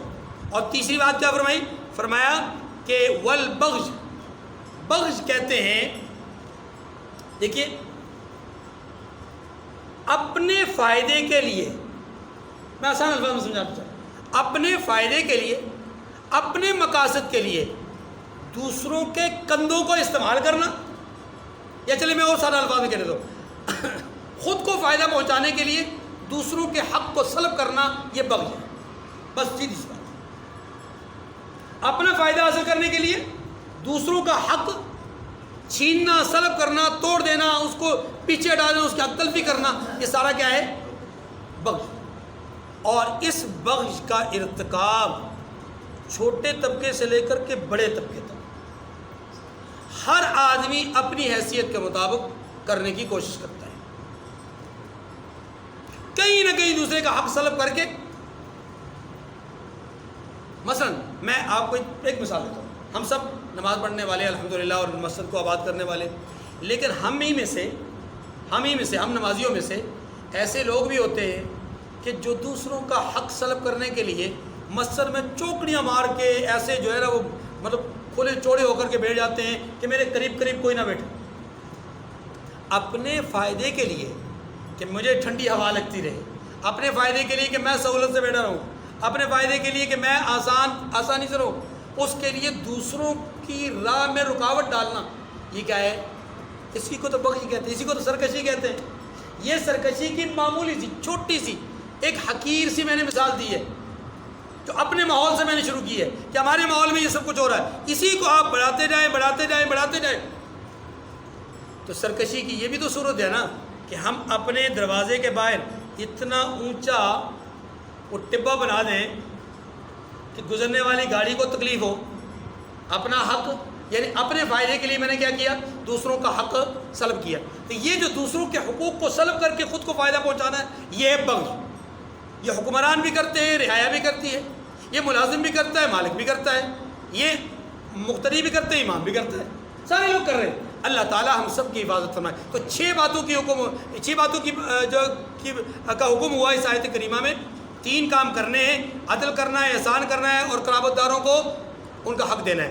نمبر 2، 3 کام ایسے ہیں کہ جن سے رکنے کا حکم دیا گیا ہے، ان میں سے پہلا کام بے حیائی سے رکنا ہے، دوسرا کام منکرات سے رکنا ہے، اور تیسرا کام سرکشی سے رکنا ہے۔ دیکھیے جی آیت کریمہ، ان اللہ یأمر بالعدل والاحسان وایتاء ذی القربى وینہی عن الفحشاء والمنکر والبغی یعظکم لعلکم تذکرون۔ اللہ تمہیں انصاف اور احسان کرنے اور رشتہ داروں کو دینے کا حکم دیتا ہے، اور بے حیائی اور نامعقول کاموں اور سرکشی سے منع کرتا ہے۔ یعظکم لعلکم تذکرون، تمہیں نصیحت کرتا ہے تاکہ تم یاد۔ اب یہ اللہ کا حکم ہے، قرآن پاک اتارا، اس کا خلاصہ بیان کر دیا۔ اب اس خلاصہ بیان کرنے کا مقصد کیا ہے؟ ذرا سمجھیے، تاکہ تم اللہ کے عہدوں کو، اللہ کے وعدوں کو ہمیشہ اپنے ذہن میں رکھو۔ اسی لیے اگلی آیت کریمہ میں اسی بات کی طرف اشارہ کیا گیا کہ اللہ کے عہد کو پورا کرو۔ اس آیت کریمہ کا ایک عام معنی ہے جو میرے آپ کے سب کے لیے، پوری امت کے لیے ہے کہ بھئی جو اللہ کے ساتھ وعدہ کیا اس کو پورا کرو۔ اللہ کے ساتھ کیا وہ وعدہ کیا ہے؟ عہد الست۔ اللہ کے ساتھ وعدہ کیا ہے؟ لا الہ الا اللہ محمد رسول اللہ کی صورت میں۔ اللہ کے ساتھ وعدہ کیا ہے؟ کہ جو ہم نے ایمان قبول کیا، یہ اللہ کے ساتھ وعدہ کیا ہے کہ اللہ تیرے حکموں کو مانیں گے، تیرے رسول کے طریقے پر چلیں گے، یہ اللہ کا، یہ ہے عمومی۔ دوسرا، بعض حضرات نے اس آیت کریمہ کا مصداق یہود مدینہ کو لیا ہے۔ کیا مطلب؟ آیت کریمہ مکی ہے، لیکن آپ کو یہ بات معلوم ہے کہ مکہ مکرمہ میں ہی جب مسلمان تھے، حضور جب مکہ میں ہی تھے، اسی وقت سے یہود مدینہ کو خطرات لاحق ہو گئے کہ جس طرح یہ مذہب پھیلتا جا رہا ہے، یہ آنے والے وقتوں میں ہمارے لیے خطرے کا الارم ہے۔ تو انہوں نے کیا کیا؟ ساز باز شروع کر دی، کس سے؟ مشرکین مکہ سے۔ اور مشرکین مکہ کو انہوں نے مختلف طریقوں سے، مختلف انداز سے اپنا گرویدہ کر کے محمد رسول اللہ صلی اللہ علیہ وسلم کے دین کے خلاف انہیں سازشیں اور ان کے پٹیاں پڑھائیں، سازشیں سکھائیں، سوالات سکھائے اور پٹیاں پڑھائیں تاکہ وہ حضور کی راہ میں رکاوٹیں ڈالتے رہیں۔ اب انہی سازشوں میں سے کچھ سوالات ہیں جو مختلف احادیث میں آتے ہیں، قرآن پاک میں بھی ان کی طرف اشارہ ہے، جیسا کہ وہ مشہور و معروف 3 سوال ہیں کہ آپ ان سے پوچھئے روح کیا ہے، آپ ان سے پوچھئے کہ یہ اصحاب کہف کون تھے، کتنے لوگ تھے، کیا ماجرا پیش آیا، آپ ان سے پوچھئے ذوالقرنین کون ہے، کیا ماجرا پیش آیا۔ اس طرح کے سوالات کرنا یہ یہود مدینہ نے سکھائے۔ قرآن پاک یہ کہتا ہے کہ وَأَوْفُوا بِالْعَهْدِ، اے یہودیوں، اب میں خاص معنی کر رہا ہوں، اے یہودیوں تمہیں اللہ کا عہد پورا کرنا چاہیے۔ کیا مطلب ہوا؟ بات یہ ان کو اللہ کا عہد پورا کرنے کا خاص طور پہ کیوں حکم دیا؟ اس کی وجہ یہ ہے کہ یاد رکھیے، ایک اصطلاح عام طور پر پہچانی اپنا معروف و مشہور تھی، یا ہے اب بھی کتابوں میں لکھی ہوئی ہے۔ ایک کہتے ہیں عہد نامہ قدیم اور ایک کہتے ہیں عہد نامہ جدید۔ پرانا معاہدہ، نیا معاہدہ۔ پرانا معاہدہ عہد نامہ قدیم یہ تورات کو کہا جاتا تھا، عہد نامہ جدید انجیل کو کہا جاتا تھا۔ اب تورات کے ماننے والے یہودی، انجیل کے ماننے والے عیسائی۔ قرآن پاک کی اس آیت کریمہ نے گویا مخاطب بنایا عہد نامہ قدیم اور عہد نامہ جدید کے حاملین کو کہ اے یہودیوں، اے عیسائیوں، تم نے اللہ سے عہد کیا تھا، کیا؟ اس بات کا عہد کیا تھا کہ جب وہ پیغمبر آئیں گے تو تم ان کی بات کو مانو گے، جب وہ پیغمبر آئیں گے تم ایمان قبول کرو گے، جب وہ پیغمبر آئیں گے تو تم خود بھی فرمانبرداری کرو گے اور دوسروں کو بھی اس کی دعوت دو گے۔ اب تم اپنے عہد کو بھول رہے ہو، اب تم یہ کر رہے ہو کہ ان کی نشانیوں کو چھپا رہے ہو، اب تم یہ کر رہے ہو کہ ان کے خلاف ساز باز کر رہے ہو، سازشیں کر رہے ہو، تو تمہیں یہ زیب نہیں دیتا۔ اب سمجھ آئی بات؟ ایک ہے اس کا عمومی معنی جو قیامت تک کے ہر انسان کے لیے ہے کہ بھئی تم نے عہد اعلیٰ کیا تھا، اللہ کا اقرار کرو، اس کے عہدوں کو پورا کرو، اس کے ساتھ کیے گئے معاہدات کو۔ اور ایک عمومی معنی ہے جو میں نے ابھی عرض کیا، خصوصی معنی ہے جو میں نے ابھی عرض کیا یہود اور اہل کتاب کے لیے۔ دیکھیے وَأَوْفُوا بِعَهْدِ اللَّهِ إِذَا عَاهَدتُّمْ، اور جب اللہ سے عہد واسق کرو تو اس کو پورا کرو، اور جب پکی قسمیں کھاؤ تو ان کو مت توڑو۔ یہ بھی چونکہ وہ قسمیں کھا کر کہا کرتے تھے کہ ہم آخری نبی کو مانیں گے، یہ کریں گے، وہ کریں گے، لیکن جب وہ آ گئے تو سب قسمیں چھوڑ دی۔ وَقَدْ جَعَلْتُمُ اللَّهَ عَلَيْكُمْ كَفِيلًا، اللہ پاک فرماتے ہیں کہ اللہ نے تم کو اپنا، اور تم اللہ کو اپنا ضامن مقرر بھی کر چکے ہو۔ وقت جعلتم اللہ علیکم، خود پر اپنے رب کو اپنا ضامن بھی مقرر کر چکے ہو کہ اے اللہ تو ہمارا گواہ بن، اے اللہ تو ہمارا کفیل بن، جب بھی تیرے وہ آخری نبی آئیں گے ہم ان کو مانیں گے۔ اور سورہ فاتر کے آخر میں قرآن پاک نے وہ نقشہ کھینچا ہے، وَاقْسَمُوا بِاللَّهِ جَهْدَ أَيْمَانِهِمْ لَئِنْ جَاءَهُمْ نَذِيرٌ لَيَكُونُنَّ أَهْدَىٰ مِنْ إِحْدَى الْأُمَمِ، قسمیں کھایا کرتے تھے کہ جب وہ آخری نبی نذیر تشریف لائیں گے تو ہم سب سے پہلے ان پر ایمان لانے والے ہوں گے۔ ان اللہ یعلم ما تفعلون، اللہ فرماتے ہیں جو کچھ تم کرتے ہو اللہ اس کو جانتا ہے۔ یہ جو اگلی آیت کریمہ ہے جی، اس آیت کریمہ کا ذرا لب لباب سمجھ لیجئے۔ اللہ تعالیٰ نے اس آیت کریمہ میں ہمیں یہ بتلایا ہے کہ کوئی کام جب تم پکے عزم کے ساتھ کرنے کا ارادہ کر لو نا تو اس کو توڑو مت، یا دوسرے الفاظ میں یوں کہہ لیں کہ کوئی کام تم اچھا کر لو، اچھا کام کرنے کے بعد اس کو برباد مت کرو۔ یہ خلاصہ اس آیت کریمہ، اچھے کام کو برباد۔ اب اس کے لیے مثال کیا دی ہے؟ فرمایا وَلَا تَكُونُوا كَالَّتِي نَقَضَتْ غَزْلَهَا مِن بَعْدِ قُوَّةٍ أَنْكَاثًا، اور اس عورت کی طرح نہ ہونا جس نے محنت سے تو سود کاتا پھر اس کو توڑ کر ٹکڑے ٹکڑے کر ڈالا۔ اب یہ کیوں کہا گیا؟ اس لیے کہا گیا کہ تَتَّخِذُونَ أَيْمَانَكُمْ دَخَلًا بَيْنَكُمْ أَن تَكُونَ أُمَّةٌ هِيَ أَرْبَىٰ مِنْ أُمَّةٍ، کہ تم اپنی قسموں کو آپس میں اس بات کا ذریعہ بنانے لگو کہ ایک گروہ دوسرے گروہ سے زیادہ غالب رہے۔ إِنَّمَا يَبْلُوكُمُ اللَّهُ بِهِ، بات یہ ہے کہ اللہ تمہیں اس سے آزماتا ہے۔ وَلَا يُبَيِّنَنَّ لَكُمْ يَوْمَ الْقِيَامَةِ مَا كُنتُمْ فِيهِ تَخْتَلِفُونَ، اور جن باتوں میں تم اختلاف کرتے ہو قیامت کو اس کی حقیقت تم پر ظاہر کر دے گا۔ یہ ایک عام معاشرتی برائی اور بیماری کی طرف اشارہ کیا گیا اس آیت کریمہ میں۔ دیکھیے عمومی طور پہ ہوتا کیا ہے کہ جب معاہدات ہوتے ہیں، معاملات ہوتے ہیں، معاشرے کے اندر 2 3 4 پارٹیاں ہوتی ہیں تو عمومی طور پہ یہ ہوتا ہے کہ لوگ اپنے فائدے کے لیے کسی ایک پارٹی کا ساتھ دیتے ہیں، کسی ایک پارٹی کی دعوت کو قبول کرتے ہیں، کسی ایک پارٹی کے ساتھ چلنے کا عہد کر لیتے ہیں۔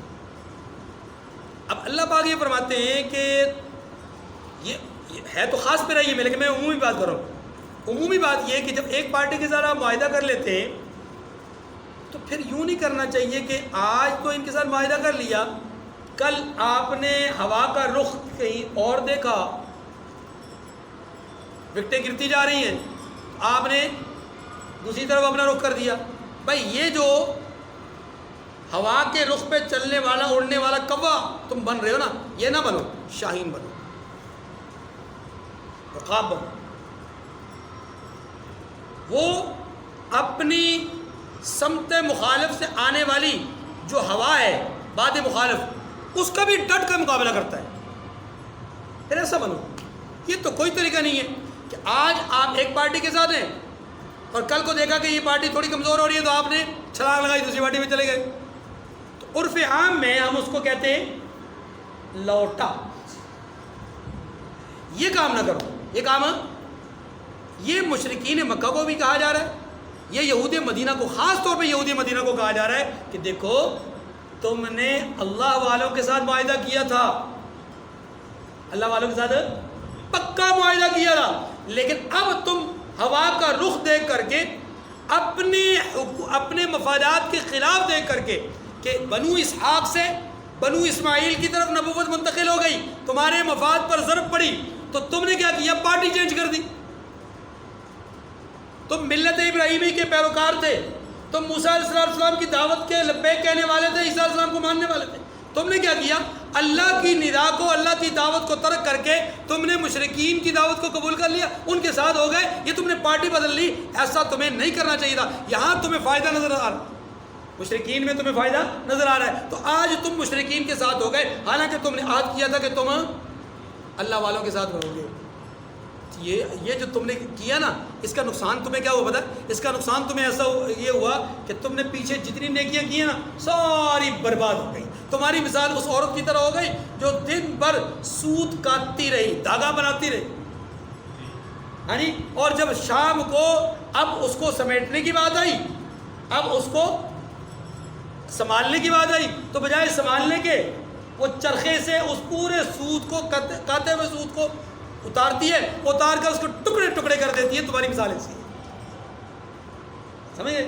چلے وَلَوْ شَاءَ اللَّهُ لَجَعَلَكُمْ أُمَّةً وَاحِدَةً وَلَكِنْ يُضِلُّ مَن يَشَاءُ وَيَهْدِي مَن يَشَاءُ وَلَتُسْأَلُنَّ عَمَّا كُنتُمْ تَعْمَلُونَ۔ اس آیت کریمہ میں اللہ نے پچھلی بات کو سبمٹ کیا ہے، فرمایا دیکھو بات یہ ہے، جہاں تک تمہارے معاملات ہیں وہ تو یہ ہے کہ تم ایک اپنے مفاد کے لیے ایک پارٹی چھوڑ کر دوسری پارٹی میں چلے گئے، اللہ والوں کو چھوڑ کر مشرکین۔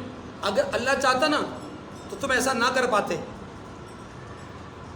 یعنی اللہ کے اختیار میں ہے، اللہ تمہیں زبردستی دین پر، شریعت پر، اپنے وعدے پر، اپنے عہد پر قائم رکھے، لیکن اللہ ایسا کرنا نہیں چاہتے۔ یہ ابتلاء اور آزمائش کے خلاف ہے، یہ بات سمجھائیے۔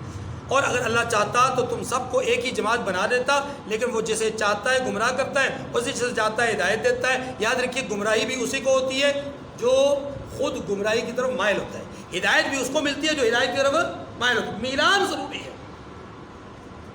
وَلَا تُسْأَلُونَ عَمَّا كُنتُمْ تَعْمَلُونَ، اور جو عمل تم کرتے ہو ان کے بارے میں تم سے ضرور پوچھا جائے گا۔ وَلَا تَتَّخِذُوا أَيْمَانَكُمْ دَخَلًا بَيْنَكُمْ فَتَزِلَّ قَدَمٌ بَعْدَ ثُبُوتِهَا وَتَذُوقُوا السُّوءَ بِمَا صَدَدتُّمْ عَنْ سَبِيلِ اللَّهِ وَلَكُمْ عَذَابٌ عَظِيمٌ۔ اس آیت کریمہ میں قسموں کو پورا کرنے کی بات کی گئی ہے۔ فرمایا قسموں کو نہ توڑو، فرمایا اور اپنی قسموں کو آپس میں اس بات کا ذریعہ نہ بناؤ کہ لوگوں کے قدم جم چکنے کے بعد لڑ کھڑا جائیں، اور اس وجہ سے کہ تم نے لوگوں کو اللہ کے راستے سے روکا، تم کو عقوبت کا مزہ چکھنا پڑے گا اور بڑا سخت عذاب ملے گا۔ توجہ کیجیے گا، یہ بھی یہود مدینہ اور عیسائیوں کو ایک تنبیہ ہے۔ تنبیہ کیا ہے کہ پہلے انہوں نے قسمیں کھائیں کہ ہم بات مانیں گے، اب قسمیں کھا رہے ہیں، اور اب اس کے برعکس قسمیں کھا رہے ہیں۔ کیا قسمیں کھا رہے ہیں؟ سنیے، رسول اللہ صلی اللہ علیہ وسلم کی صفات کو چھپانے پہ قسم کھا رہے ہیں کہ ہم اللہ کی قسم کھاتے ہیں، ہم یوں کرتے ہیں، ہم یوں کرتے ہیں کہ یہ وہ رسول نہیں ہے جس کی بچارتیں آئی ہیں۔ اب بات سمجھیے، ان کی قسموں سے نقصان کیا ہو رہا ہے؟ ایک تو خود ان کی طرف سے انکار لازم آ رہا ہے، ایک تو یہ بات ہو رہی ہے، لیکن اس کے ساتھ یہ بات بھی کہی گئی ہے کہ تمہارے لیے صرف تمہارے اپنے انکار کی سزا نہیں ہے، بلکہ دوسروں کے لیے ان کے پائے استقامت میں لغزش پیدا کرنے کا ذریعہ بننا، یہ بھی تمہارا ایک جرم ہے۔ جب تم قسم کھا کے کہو گے، تم اہل کتاب ہو، قسم کھا کے کہو گے تو بہت سارے کمزور لوگ جو نئے نئے داخل ہوں گے وہ تمہاری وجہ سے کیا ہو جائیں گے؟ واپس اپنے پرانے مذہب یا طریقے میں چلے جائیں گے، اور اس سے کیا ہوگا؟ ان کے قدم ڈگمگا جائیں گے اور وہ رائے حق سے رائے ضلالت پہ چلے جائیں گے، اس کا گناہ بھی تمہیں ملے گا۔ تم اپنی قسموں سے ایسا ذریعہ نہ اختیار کرو کہ خود بھی گمراہ ہو اور دوسروں کو بھی گمراہ کرو، یہ ہے اس کا مطلب اور خلاصہ۔ آگے فرمایا وَلَا تَشْتَرُوا بِعَهْدِ اللَّهِ ثَمَنًا قَلِيلًا، اور یہ بھی اسی کا حصہ ہے پچھلے کا۔ فرمایا اللہ سے جو تم نے عہد کیا ہے اسے تھوڑی سی قیمت کے بدلے میں مت بیچو۔ کیا مطلب؟ مطلب یہ کہ یہ جو تم معاہدات اپنا قسمیں کھا رہے ہو اور انکار کر رہے ہو دین کا، رسول اللہ صلی اللہ علیہ وسلم کا، قرآن پاک کا، یہ انکار کیوں کر رہے ہو؟ اس لیے کہ بظاہر دنیا کی تھوڑی سی دولت کے لیے، اور یہی بات تو مشرک یہود مدینہ سے اور عیسائیوں سے ہمیں ملتی ہے۔ عیسائی وفد جو آیا نجران سے، 60 افراد سے زیادہ متجاوز افراد جو تھے وہ آئے، ان کو جب پوچھا گیا اللہ کے رسول صلی اللہ علیہ وسلم کی طرف سے کہ کیا میں نبی برحق نہیں، خاموش ہو گئے، نہ انکار نہ اقرار۔ پھر آپ صلی اللہ علیہ وسلم نے پوچھا، فرمایا کہ کیا عیسیٰ ابن مریم کیا اللہ کے بندے نہیں؟ جواب دیا ہاں۔ مریم اللہ کی بندی نہیں؟ جی۔ تو پھر بتاؤ کہ سب کے باوجود تم انہیں الہ کیوں سمجھتے ہو؟ اس سب کے باوجود تم مجھے نبی کیوں نہیں سمجھتے؟ جواب کیا آیا کہ اگر ہم یہ کر لیں گے تو ہمارا جو اثر و رسوخ ہے، ہمارا جو اقتدار اور غلبہ ہے، ہماری جو سطوت شانی ہے وہ ختم ہو جائے گی۔ تو یہ ہے وَلَا تَشْتَرُوا بِعَهْدِ اللَّهِ ثَمَنًا قَلِيلًا، کہ دنیا کی تھوڑی سی قیمت کے بدلے میں اللہ کے عہد کو مت بیچو۔ اور وہ بیچ رہے تھے انما عند اللہ خیر لکم ان کنتم تعلمون، کیونکہ جو ایفائے عہد ہے وہ اللہ کے ہاں مقرر ہے، وہ اگر تم سمجھو تو تمہارے لیے بہتر ہے۔ ما عندکم اب یہاں پر ایک آفاقی عالمگیر اصول بیان کیا جا رہا ہے کہ لوگوں جو کچھ تمہارے پاس ہے، حلال ہے حرام ہے، جو تمہارے پاس ہے جائز طریقے سے لیا ناجائز طریقے سے لیا، جو تمہارے پاس ہے وجود کے اعتبار سے، مال کے اعتبار سے، علم کے اعتبار سے، شہرت کے اعتبار سے، ہر چیز کے اعتبار سے جو تمہارے پاس ہے یہ فانی ہے، جو اللہ کے پاس ہے وہ کیا ہے؟ دائمی ہے۔ تو ظالموں فانی کے پیچھے دائمیوں کو کیوں چھوڑ رہے؟ بس یہ خلاصہ۔ ما عندکم ينفد وما عند اللہ باق، فرمایا جو کچھ تمہارے پاس ہے وہ ختم ہو جاتا ہے اور جو اللہ کے پاس ہے وہ باقی ہے۔ وَلَنَجْزِيَنَّ الَّذِينَ صَبَرُوا أَجْرَهُم بِأَحْسَنِ مَا كَانُوا يَعْمَلُونَ، فرمایا جن لوگوں نے صبر کیا ہم ان کو ان کے اعمال کا نہایت اچھا بدلہ دیں گے۔ من عمل صالحا من ذکر او انثى وهو مؤمن فلنحيينه حیاتا طیبہ، اس آیت کریمہ میں ایمان کی دولت کی قدر و قیمت بتائی جا رہی ہے۔ فرمایا جو شخص نیک عمل کرے گا، مرد ہو یا عورت، اور وہ مومن بھی ہوگا، مومن بھی، یہ شرط ہے، نیک عمل کرے اور شرط یہ کہ مومن ہو۔ فَلَنُحْيِيَنَّهُ حَيَاةً طَيِّبَةً، دو چیزیں بتائیے۔ فرمایا تو ہم اس کو پاک زندگی سے زندہ رکھیں۔ کیا مطلب اس کو پاکیزہ زندگی عطا کریں گے۔ یہ جو دنیاوی زندگی ہے پاکیزگی سے اس کو عطا کریں۔ پاکیزہ زندگی کیا ہے؟ ہم اس کو اپنی مرضی کے مطابق دنیا میں چلائیں گے، وہ ہماری مرضی کے مطابق چلے گا۔ دوسری بات وَلَنَجْزِيَنَّهُمْ أَجْرَهُمْ بِأَحْسَنِ مَا كَانُوا يَعْمَلُونَ، اور ان کے اعمال کا نہایت ہی اچھا صلہ ہم ان کو دیں گے۔ کب؟ آخرت میں۔ ٹھیک ہے جی، یہ بات ختم ہو گئی۔ اب آخری آیات کریمہ، ان میں قرآن مجید کی تلاوت کے حوالے سے حکم بیان کیا جا رہا ہے کہ جب تم قرآن، چونکہ پیچھے باتیں ساری قرآن پاک کرو، فرمایا قرآن پاک کی جب تم تلاوت کرو تو چونکہ شیطان ہر وقت تمہارے در پہ ہوتا ہے، تمہیں کہیں نہ کہیں جو ہے وہ پھسلانے کی کوشش کرتا ہے، تو جب تم قرآن پاک کی تلاوت کرو اس سے پہلے تعوذ پڑھ لیا کرو، استعیذ باللہ یا اعوذ باللہ من الشیطان الرجیم، ٹھیک ہے، یا اللہ کی پناہ میں آتا ہوں، استغفر اللہ، ہاں جی، اعوذ باللہ، ان کلمات کو پڑھ لیا کرو تاکہ شیطان تم سے دور بھاگ جائے۔ اب یہ جو قرآن پاک سے پہلے تعوذ پڑھنے کا حکم ہے، کیا زبان سے پڑھنا واجب ہے یا نہیں؟ جواب اس کا یہ کہ زبان سے پڑھنا واجب نہیں ہے، دل میں بھی اللہ کی پناہ طلب کر لی جائے تو قرآن پاک کی تلاوت سے پہلے تعوذ کا حکم پورا ہو جائے گا۔